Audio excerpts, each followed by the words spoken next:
Okay. तर आज महानगरपालिकेचा आला होता, काय होतं? नमस्कार.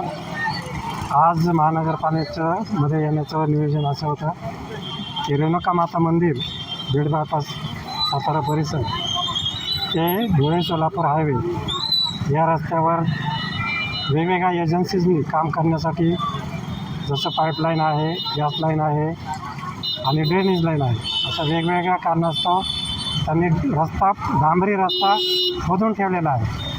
परंतु तो रस्ता खोदल्यानंतर शासनाच्या नियमाप्रमाणे तो रस्ता जसा होता तसा करून द्यायला पाहिजे.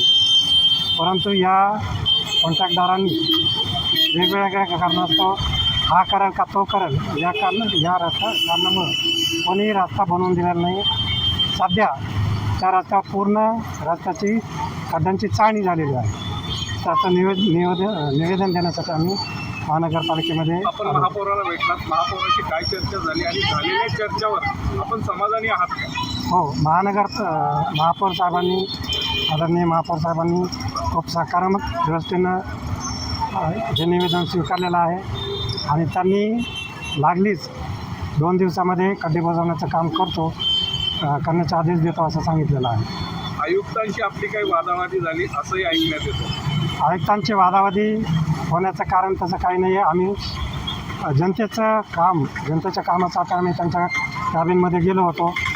त्यांच्या बाजूला 2 चेअर होत्या, त्या चेअर रिकाम्या होत्या, पण तिथले जे अधिकारी होते, त्यांचे सुरक्षा अधिकारी, त्यांनी बसण्यास मला मज्जाव केला आणि माझं एवढंच म्हणणं होतं की खुर्च्या खाली होत्या तर त्या जनतेच्या खुर्च्या त्यांनी कुठल्याही महापौरांनी किंवा आयुक्तांनी स्वतःच्या खिशातून खुर्च्या आणलेल्या नाहीत. कुठल्याही फर्निचर त्यांच्या खिशातून आणलेलं नाही आहे. तर सामान्य जनतेसाठी आहेत, तर सामान्य जनतेला तिथं बसून द्यायला काही हरकत नव्हती. आयुक्तांशी जे आपला वाद झाला, शाब्दिक वाद जो झाला, काय वाटतं, हे योग्य आहे? हे नक्कीच योग्य नाही आहे.